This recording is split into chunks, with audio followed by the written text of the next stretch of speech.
What's up, everyone? Back for another beer review, and today is Wednesday, which of course means it's time for another Western York Wednesday here on the channel. And the beer I'm reviewing today once again comes from the Southern Tier Brewing Company, and they are headquartered in Lakewood, New York, and this is their Crème Brûlée, and this is a part of their Blackwater Series, and this is the 2023 release. So they're calling this one Imperial Stout. And on the side of the label, it says ale with natural flavors. And underneath that, it says made with milk sugar, aka lactose. It comes in at 10% alcohol by volume, 25 IBUs. And at the time of review, this bottle is just over 2 months old. However, it does have a best by date of October 10th of 2024. So according to the brewery, we're good for quite a while. Now, this is a beer that Southern Tier released for the first time many years ago. I think it was like the late 2000s, like 2007, 8, 9, something like that. The first time I had this beer was back in either 2012 or 2013. The last time I had this specific beer was 2015. I believe the last time they released this one was 2018. However, they did release the nitro version of this beer back in 2019, and I reviewed it on the channel, and I really enjoyed it. I will post a link in the corner here if you want to check out that review. Now, I've always enjoyed this one, but I've always found it too sweet. Even that nitro version, it was delicious. The flavors were hitting exactly what I wanted out of that beer, but just a bit too sweet. So I'm thinking that this is going to be much of the same, but I haven't had this one since 2015. If we exclude the nitro version, because it is a different version. So yeah, anyway, they have a little spiel here on the side. It's very tough to read because of the font and just the font itself, like the font choice, horrible. It says, the Anytime Treat, a Blackwater Series classic, Crème Brûlée showcases notes of smooth, creamy vanilla custard and a sweet caramel entwined with black malt and milk sugar to create a truly decadent treat worthy of its namesake dessert. And I would agree with that. Every time I've had this beer, it's always been quite tasty. It's just always been a little bit too sweet. Even in that nitro review, when I said, I really liked it, it was in a 9.75 fluid ounce can because of the nitro. And I was like, I'd still only want like 6 to 8 ounces of this one. So we'll see if my palate's still in the same place. Hashtag proper glassware. Let's give it a pour here. So again, I'm going into this one knowing it's going to be a sweet, dessert beer, but I'm just hoping that like the drinkability is a little bit more for what I'm looking for, maybe not as sweet as I remember it. I guess we'll see. Shout out to the train. It wouldn't be a beer patrol review without the train going by. So in the hashtag proper glassware, it looks absolutely beautiful, pitch black. It has the head is just under a finger of this brown colored head, pretty creamy looking. Hold it up to the light. You can't see anything through it. Darker brown tinges at the bottom, but again, in the glass, it's hashtag proper glassware all day, every day, and it just looks beautiful. Looks like something that I would love to try. Let's get a nose. Yeah, the thing I get out of this one is always butterscotch. If you think about like butterscotch hard candies or like butterscotch pudding, that's kind of what I'm getting in the nose here. Butterscotch toffee. Yeah, they say creamy vanilla, sure. Just a lot of caramelized sugars. And there's underlying like sweet milk chocolate. But the one thing I will say, I am getting like a vanilla candle out of the nose.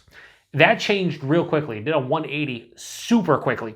Like it was all butterscotch, toffee, caramel, caramelized sugar, vanilla. And then the last couple sniffs, yeah, definitely smells like a vanilla candle or like, yeah, something in that realm.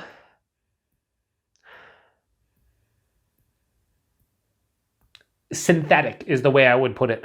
And I don't remember the nitro version kind of smelling like this. Now, I will say this. The Blackwater Series from Southern Tier, in its heyday, we're talking 10, 12, 14 years ago, like late 2000s, early 2010s, they could almost do no wrong for me. Like, I could sit here and name off all their beers. I won't because I forget some of them, but they were the king of, at least in my opinion, here in New York State, but like in the Northeast, of like the dessert beers. They had so many within that Blackwater Series that kind of was reminiscent of a dessert without being too over the top. And then at some point, it kind of became a little bit more synthetic and natural, artificial to some degree. And a couple beers I had this year from them their Peanut Butter Cup Imperial Stout and their Hazelnut Deluxe both kind of missed the mark for me. And if we're being honest, the nose here is reminiscent of those beers from a like fake kind of standpoint. And I love Southern Tier. I've you know, one of the first craft beers I had was Southern Tier, and I really cut my teeth with craft beer with Southern Tier, so they'll always hold a special place in my heart. But it's very disappointing to smell something like this.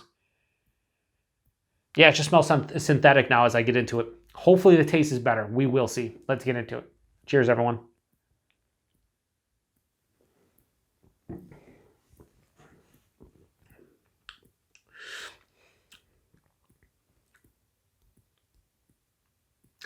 It's kind of a mix. It's kind of a mix of what I remember this beer being and like that peanut butter cup and that hazelnut deluxe where it was just a little bit off-putting. More the peanut butter than anything. Go back for another sip.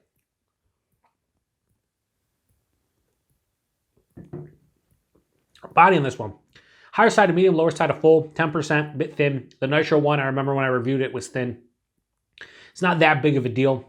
I think it adds to the drinkability. Although when I drink an Imperial Stout or Porter or some kind of dark beer that's 10%, I want it to be a little bit thicker, so a little bit disappointing. The mouthfeel, you know, it has a mild to moderate carbonation. It's smooth on the palate, a little bit of creaminess. So the body and mouthfeel are okay. They're fine. It's acceptable, not terrible. I'm fine with it. The taste, let me go one more sip because it's kind of a little bit of column A, a little bit of column B.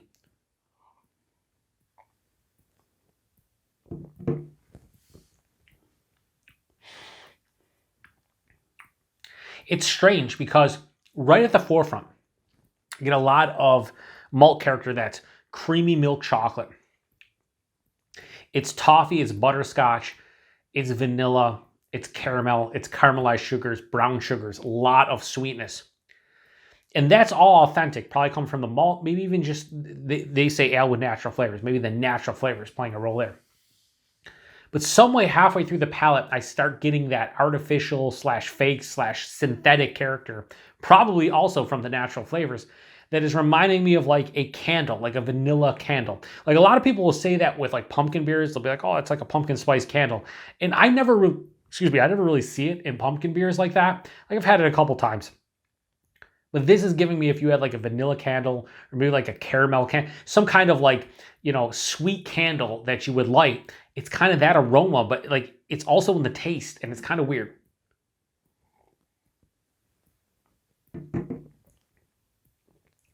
While it is sweet, I will say that this is not as sweet as I was anticipating based on you know, my prior experience with this beer multiple times and then the nitro version. It's not cloying, but it's definitely desserty. Like it's 100%. You can tell it's 10%. You can tell it's supposed to be a dessert beer. It's just not cloying. And I would say that's the one saving grace for this beer, at least off the first couple of sips here, is that I'm not getting sick of it, but I am getting sick of that like artificial synthetic kind of flavor. Let me do one more sip here and we'll talk about the finish. So the finish, a little bit of dryness, a slight bitterness. It definitely leans sweet, but not, again, cloying. There is a crème brûlée essence to this one as a whole. And as I continue to drink it, I want to say that it's not, this is a tough beer.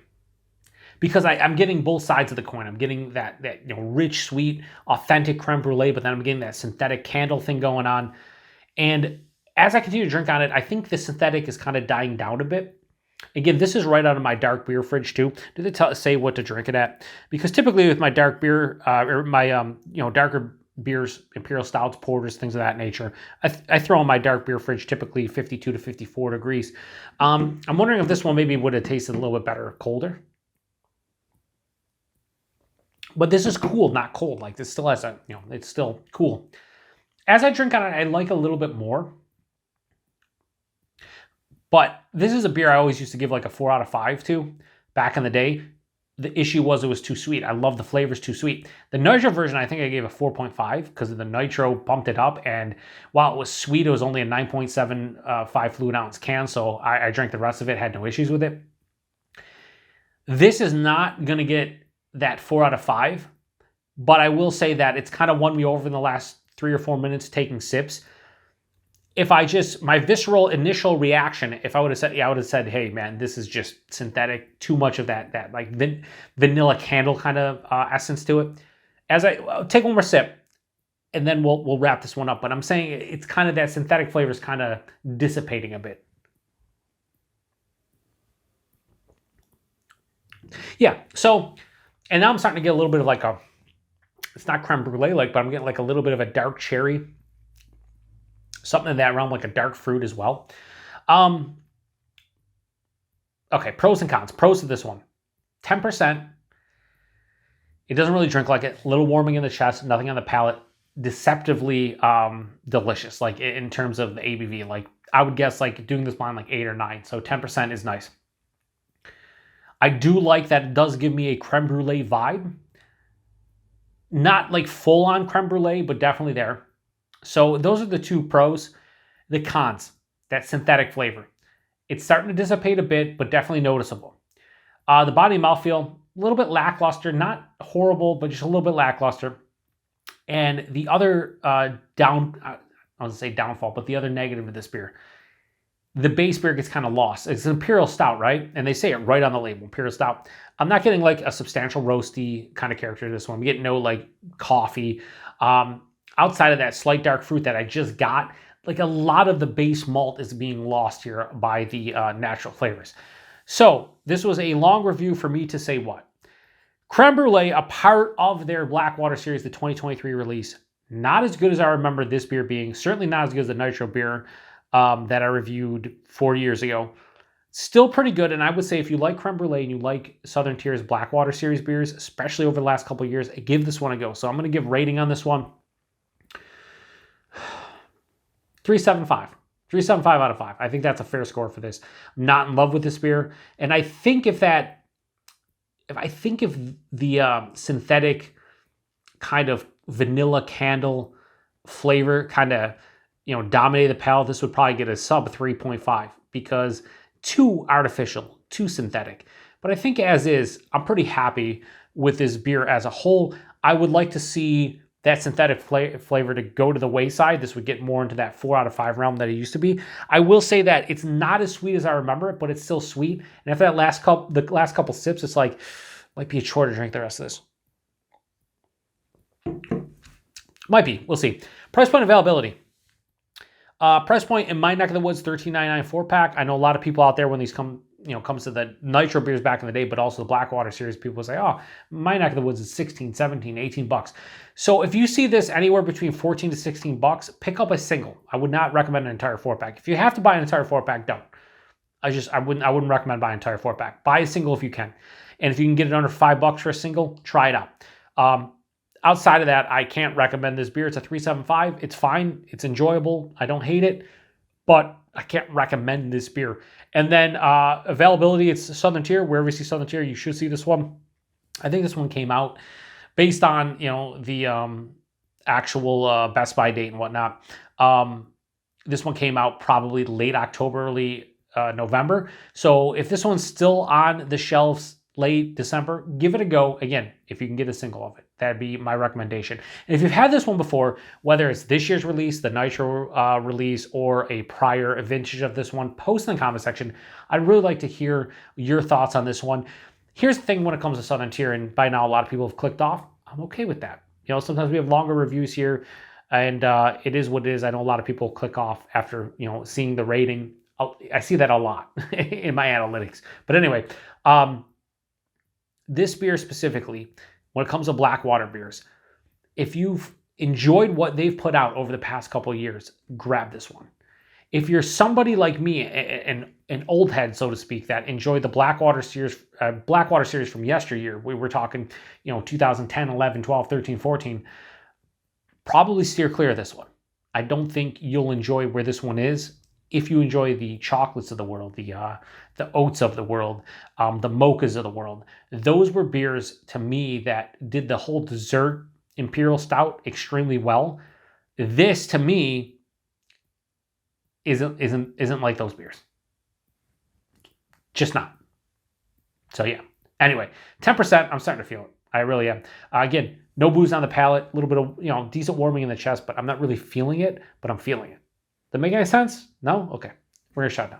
Appreciate everybody stopping by for another beer review here on the Beer Patrol to the next one. Cheers. Oh yeah, check back next Wednesday for another Western New York Wednesday. It will be, I think, the last Western New York Wednesday for 2023. I'm trying to pick up a beer from Big Ditch. They basically released an eggnog beer. I want to get that to review. We'll see if I pick it up before that date. If so, I will review it. If not, we'll see what else we got. Till the next one. Cheers.